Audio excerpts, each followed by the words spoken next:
오늘도 수급을 통해서 시장의 힌트를 함께 찾아보도록 하겠습니다. 먼저 외국인의 순매수 종목 함께 보도록 하겠습니다. 어제 종가 기준 외국인이 가장 많이 매수한 종목은요. SK하이닉스를 비롯해서 삼성전자 우선주, 삼성전자 보통주까지 반도체 대장주를 모두 매수했습니다. 특히 어제 시장에 반등이 나오면서 SK하이닉스 같은 경우에는 3년 만에 주가가 15만 원을 터치하기도 했었죠. 여기에 더해서 완성차 업체 두 기업 모두 매수하고 있습니다. 이 현대차 같은 경우에도 긍정적인 소식 계속 내놓는 가운데 기아 역시 유럽에서 관련 차종 이 최대 매출, 역대 매출 소식까지 전했습니다. 이 두 가지 기업 모두 담았고요. 오늘 오전 기준 외국인 같은 경우에는 어떤 종목에 집중했을까요? 오늘 역시 1위와 2위 삼성전자와 SK하이닉스 이 반도체 두 대장 종목들 하락하고 있는 가운데도 오늘 함께 선택해줬고요. 이어서 에코프로 3위에서 눈에 띄고 있는 모습까지 체크가 되고 있습니다. 4위와 5위에도 반도체 기업들을 매수하고 있는데요. 오픈 엣지 테크놀로지를 비롯해서 지금 이 온디바이스 AI 대장주로 불리고 있는 제주 반도체까지 매수하는 점 확인되고 있습니다. 그럼 기관의 순 매수 종목까지 함께 알아볼까요? 기관 어제 종가 기준 함께 보시면 1위에는 삼성전자를 택했습니다. 2위에는 셀트리온 이 제약 바이오주를 선택을 했고요. 3위에는 이 포스코홀딩스까지 매수하는 종목 체크가 되고 있습니다. 저 PBR에 대한 관심 속에서 신한지주를 매수했고요. 어제 2월 MSCI 편입 이슈 속에서 에코프로 머티까지 5위에 이름 위치하고 있네요. 그럼 오늘 기관이 매수하고 집중하고 있는 그 종목들에도 함께 저희 관심 기울여 보도록 하겠습니다. 오늘 1위와 2위에는요, 이 바이오주들이 위치하고 있는데요. 이 대규모 자사주 소각 소식을 전한 휴젤이 1위에 그리고 오히려 어제까지 에코프로머티를 비롯해서 2월 MSCI 기대감이 끝났다면 다시금 5월 MSCI 편입 종목에 집중하고 있습니다. 알테오젠을 비롯해서 HP, SP, 엔캠 등의 종목들의 기간도 집중을 하고 있고요. 3위에는 다시금 오늘 리튬 가격이 바닥을 찍었다는 기대감 속에 세방전지, 4위에는 삼성전자 우선주와 함께 어제 최대 실적을 낸 한국항공우주까지 5위의 이름을 위치하고 있습니다. 그럼 개인의 순매수 종목도 함께 살펴보도록 하겠습니다. 어제 종가 기준 개인은 계속해서 이 네이버에 대한 사랑을 꾸준히 이어가고 있습니다. 1위에 네이버가 이름 위치하고 있고요. 현대, 미포조선 오히려 네덜란드 수주사로부터 수주가 취소되었다는 소식 속에 하락하고 있는 와중에 저가 매수세가 보여주고 있고요. 개인 같은 경우에도 3위에 에코프로 매수하는 모습 체크되고 있습니다. 4위에는 포스코퓨처엠 그리고 패키징 관련 반도체 장비주입니다. 이오테크닉스까지 개인의 관심 받았습니다. 여기까지 외국인과 기관, 개인의 수급까지 함께 알아봤는데요. 이를 통해서 어떤 특징까지 함께 알아볼 수 있을까요? 고수님들 알려주시죠. 네, 시장의 낙폭이 코스닥 중심으로 많이 줄어들고 있습니다. 현재 코스피 지수는 1.36%, 코스닥은 0.36% 하락세 보이면서 장중의 낙폭 축소하고 있는데요. 여전히 수급은 외국인과 기관 양 시장에서 현물 매도를 보이고 있고요. 개인만이 사고 있습니다. 코스닥 시가총액 상위 종목들 봤더니 에코프로 BM 3에서 4%대로 낙폭 조금 더 줄여가고 있고요. HPSP, 엔캠 등의 종목들이 1에서 2%까지 상승폭을 더욱더 키우고 있습니다.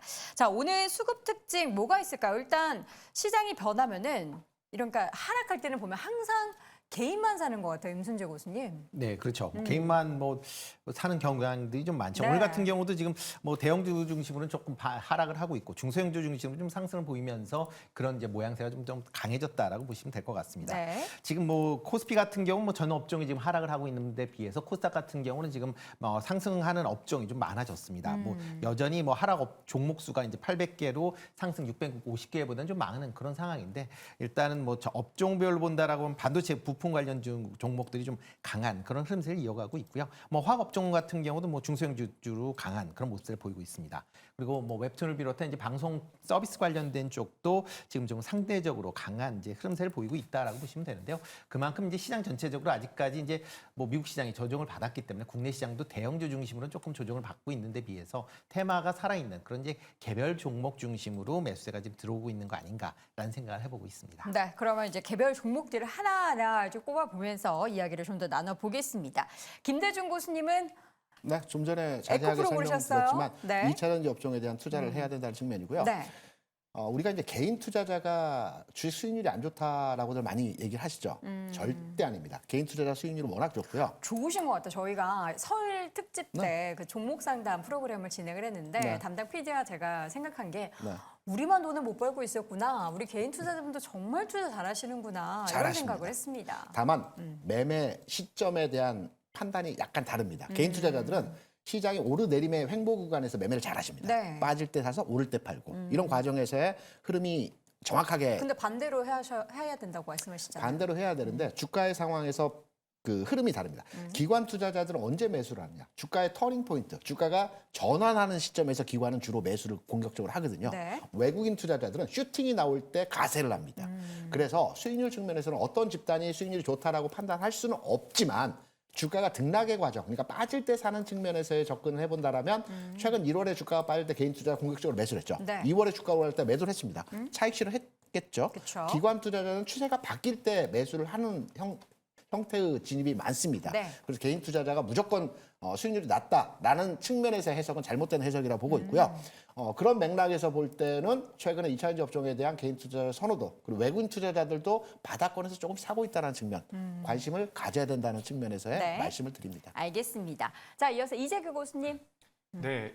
오늘 이제 우리나라 시장 개인 투자자분들 매수하고 계신데 네. 우리가 좀 냉정하게 말씀을 드려보자면 사실 기관이랑 외국인들이 매도라니까 개인들이 매수로 잡힌다라고 보셔도 좋습니다. 그만큼 이제 개인 투자자분들과 메이저라고 할 수 있는 기관과 외국인들의 포지션이 엇갈리는 경우가 많은데 뭐 앞서 말씀하셨던 것처럼 이제 개인 투자자분들 같은 경우는 기관이나 외국인들보다 자금이 적기 때문에 좀 더 탄력적인 매매, 좀 더 기동력 있는 매매를 할 수 있다라고 보시면 좋을 것 같고요. 네. 최근 이제 우리나라 시장이 반등을 좀 주다가 오늘 어느 정도 조정을 받고 있는데 지금 강세를 보이고 있는 업종이라기보다는 종목에 우리가 집중할 필요가 있다라고 생각을 하고 있습니다. 그래서 제가 오늘은 서진 시스템이라는 기업을 준비를 해왔는데 제가 이 기업을 1월 17일 날 말씀을 한번 드렸더라고요.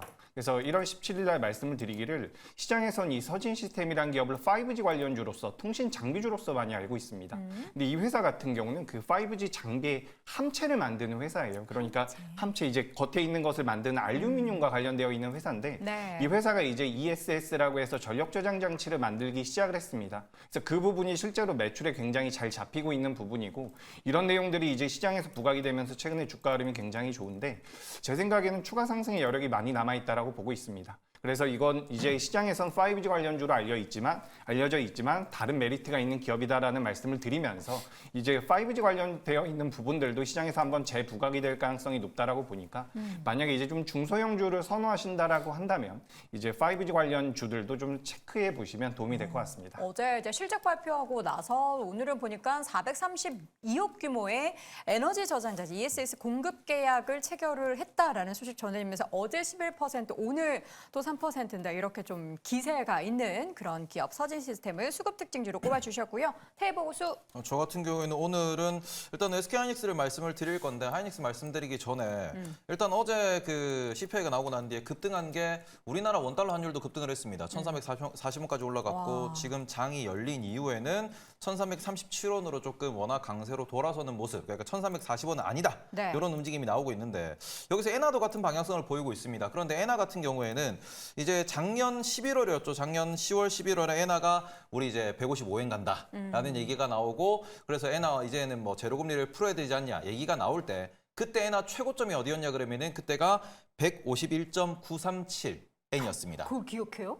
찾아봤죠. 아, 네. 1달러당. 네. 그러니까 대충 152엔까지 솟았다라고 보시면 되거든요. 그리고는 어제 이제 솟구치면서 다시 한번 엔화가 150.5엔 현재 시점에 이렇게 지금 거래가 되고 있습니다. 네네. 그럼 여기에서 약 한 1엔 정도만 더 올라간다라고 하면은 다시 한번 이제 고점을 뚫고 올라가는 말 그대로 BOJ의 방어력을 테스트하는 라인에 올라가 있다라고 볼 수 있는 이런 상황이다 보니까 이 부분에 있어서 환율의 중심 그리고는 엔화의 방향성에 대해서 우리가 좀 체크를 해보셔야 됩니다. 네. 우리나라는 뭐 1,400원까지 갔다가 지금 떨어져서는 1,300원 중반대에 딱 잡혀 있는 모습인데 엔화는 계속해서 초약세를 보이고 있다라는 점. 그래서 이 부분에 있어서 엔화의 방향성 좀 참고를 하면서 투자하셨으면 좋겠다라고 말씀을 드리고 싶고요. 네. 그런 SK SK 하이닉스 같은 경우에는 장 초반에 너무너무 이렇게 좀 빠르게 올라가는 모습을 보이면서 말아 올라 올라갔네요. 네, 지금은 14만 8,700원, 8,600원 왔다 갔다 하는 모습을 보이고 있습니다. 네. 그런데 이 부분을 어제 오전 기준으로 다시 24시간 전으로 돌려보시면은 24시간 전에 이 가격대에서 거래가 되고 있었습니다. 네. 이제 그러다 보니까 이 부분에 있어가지고 하이닉스는 특히 뭐 AI 관련돼서 HBM 관련돼서는 팔 생각 없다. 그리고는 지금이라도 따라 붙어야 된다라고 하는 이런 수급이 계속 보이고 있다라는 점. 그러니까 이 부분에 좀 주목하면서 올해는 여전히 반도체가 주도주가 될 수 있다. 혹은 하이닉스를 중심으로 HBM이 주도주가 될 수 있다는 점 계속해서 좀 고민을 해보셨으면 좋겠습니다. 네, 전고점을 뚫어내는 흐름이 어제 이어서 오늘도 또 장중에 펼쳐지고 있습니다. SK하이닉스 기대해 보도록 하겠습니다. 마지막으로 우리 임순재 고수님. 네, 저는 뭐 자동차 관련주 중에서 뭐 하나 골라왔습니다. 아마 네. 자동차 관련주들이 아마 실적 발표가 오늘 내일 정도에 아마 대부분이 다 나올 걸로 예상이 되고 있는데요. 네. 그중에서 이제 화신 조금 관심 있게 보시면 어떨까 화신. 싶습니다. 네, 뭐 자동차 부품 중에서 이제 조향 장치를 만드는 이제 멤버, 그다음에 이제 콘스트라 암을 이제 만든다라고 보시면 될 것 같고요. 뭐 내연기관뿐만 아니라 이제 하이브리드 차량에도 같이 공급을 하고 있는 그런 상황이다라고 보시면 될 것 같습니다. 여기에 이제 폭스바겐의 이제 전기차 플랫폼에도 이제 그 뭐 부품 공급할 만큼 일단 뭐 국내외 이제 주요 자동차 업체에 그런 이제 제품을 공급하고 있고요. 뭐 4분기 실적 그렇게 나쁘지 않을 걸로 좀 예상을 하고 있습니다. 지금 뭐 시장 컨센서스로 보면 뭐 전년 대비 한 5% 오르고 영업이익은 한 4% 감소할 걸로 예상이 되고 있는데 아마 그거보다는 조금 더 개선될 그럴 가능성이 좀 높지 않을까라는 부분을 좀 주목해서 보시면 좋을 것 같고요. 네. 뭐 올해 내에 뭐 전기차 판매는 둔화될 것이다라고 얘기는 하지만 내연기관 그다음에 하이브리드 차량의 판매는 계속 좀 호조를 보일 가능성은 충분히 있으니까요. 그런 점에 관심을 갖고 뭐 관심 보시면 어떨까 싶습니다. 요 이야기는 저희가 또 2위 주제에서 이어서 확인을 해보도록 하겠고요. 다시 한번 종목 4가지 정리해 드리겠습니다. 임순재 고수의 화신, 그리고 김대중 고수의 에코프로, 이재규 고수의 서진 시스템, 테이버 고수의 SK하이닉스까지 확인해 봤습니다. 네, 오늘 장 탑5 함께하고 있고요. 2위 주제 확인해 볼까요?